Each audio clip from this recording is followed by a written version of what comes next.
మనిషికి రెండు స్వభావాలు ఉన్నాయి. ఒకటి శరీరం, రెండు ఆత్మ అంటున్నాడు. ఈ శరీరం ఎక్కడి నుండి వచ్చింది,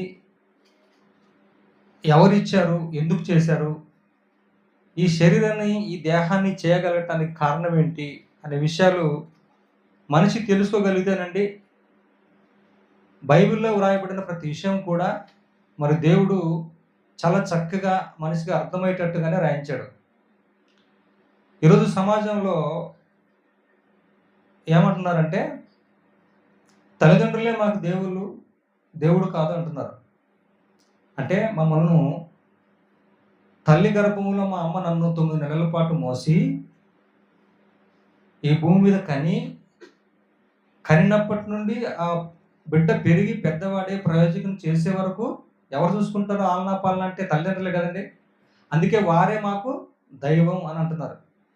దైవం అంటే కొంతమంది ఏమంటున్నారంటే నాకు ఈ జీవితాన్ని ఇచ్చింది మా అమ్మ నాన్న అంటున్నారు. నిజమే, వారి కడుపున వారి గర్భం గుండా మనం వచ్చాం కనుక వారు అలాగ చూసుకోవటం వారి ధర్మం.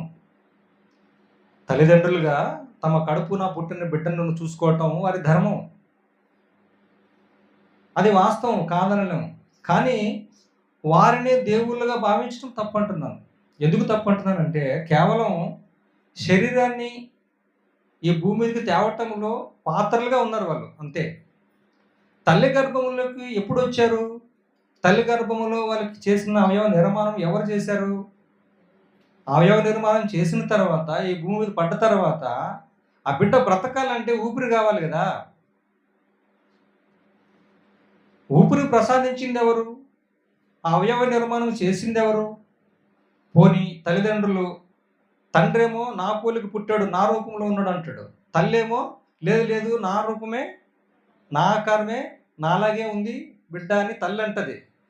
తల్లిదండ్రుల రూపురేఖలు ఆ బిడ్డకు రావాలని వీళ్ళు అనుకుంటే వచ్చిందా, లేకపోతే పుట్టించిన దేవుడు, అవయవ నిర్మాణం చేసిన దేవుడు చేశాడా? కదా. అలాగ ఆలోచిస్తే ఈ జీవితాన్ని ఎవరు ఇచ్చినట్టు కదమ్మా? మరి దేవుడే కదా ఇచ్చింది.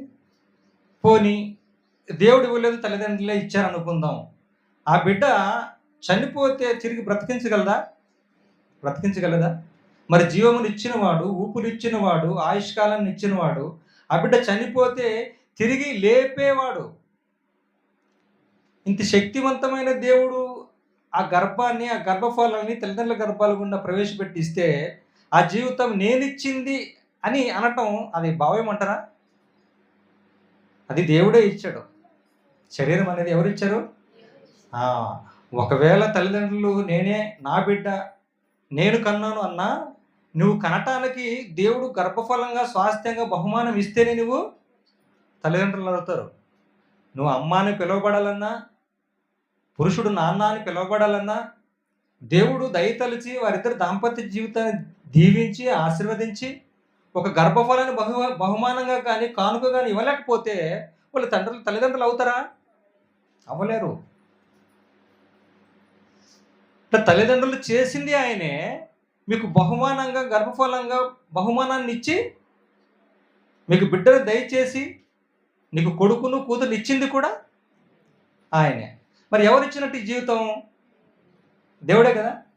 మరి సమాజంలో కొంతమంది అనుకుంటున్నారు మా ఫస్ట్ దేవుడు కాదు, ఫస్ట్ ఎవరట? మొదట తల్లిదండ్రులట, తర్వాత దేవుడట. ఏమా నిజంగా తల్లిదండ్రులైనా దేవుళ్ళు?